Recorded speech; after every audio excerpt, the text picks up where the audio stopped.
Hey there, welcome to another episode of Socially Distant, the video where I give you my 5 biggest items in a category. And today, I think we can all be a little honest. It's very pandemic focused and it probably sums up a lot of what we're thinking. So I'm gonna give you my 5 phrases that I think we should stop using, or at least that I never wanna hear again after this whole thing is over. So let's jump in.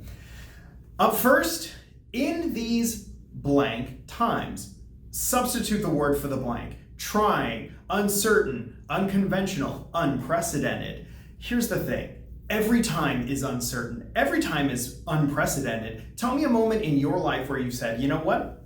This is exactly like the last time. No 2 moments are alike. So isn't every time unprecedented? Because there is no precedent. So I think we can move on from using that. Very controversial one, I'm sure. We're all in this together. Well, first of all, of course, it's not like any of us have a choice to opt out and go live on Mars for the next 6 months. But here's the thing.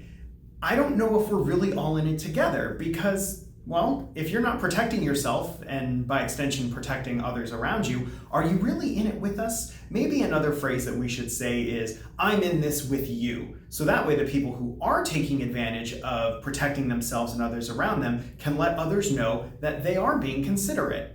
I feel like that's a little more proactive and it sounds a little more altruistic, so why would we not do that? Now more than ever. I've heard this one a lot and it's very confusing because while I get that it builds some urgency, isn't now always the most important time in your life for anything?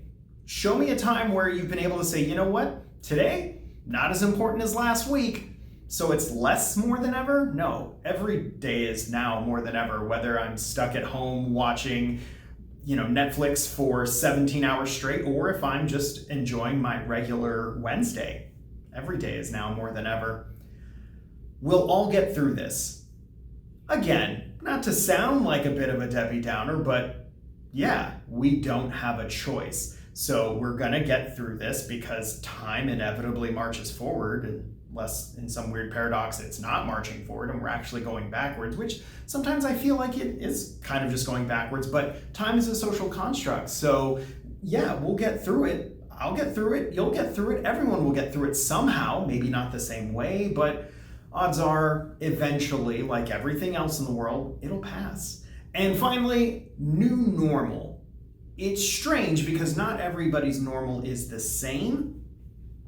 And I get that we're trying to put an emphasis on the way that things change and that they will stay changed after this pandemic issue is hopefully completely behind us. But every normal should be new. You should always be looking for ways to improve your life or to upgrade something around you that brings you joy and enrichment and fulfills you. So a new normal is just a way of making an excuse? No. Just make yourself a new normal every single day. Find a way to better yourself. Read a book, write a book, draw, paint, have a conversation with a friend, reach out to a friend that maybe you haven't talked to in a while. There's always ways to reinvent yourself and to reinvent a normal for yourself. So those are the 5 phrases I think we can retire, put them in a retirement home for phrases that we really, hopefully after the next 6 months or a year, however long it takes, we never have to use them again. Stay safe, take care of yourself, take care of those around you, and I'll see you next week on Socially Distant.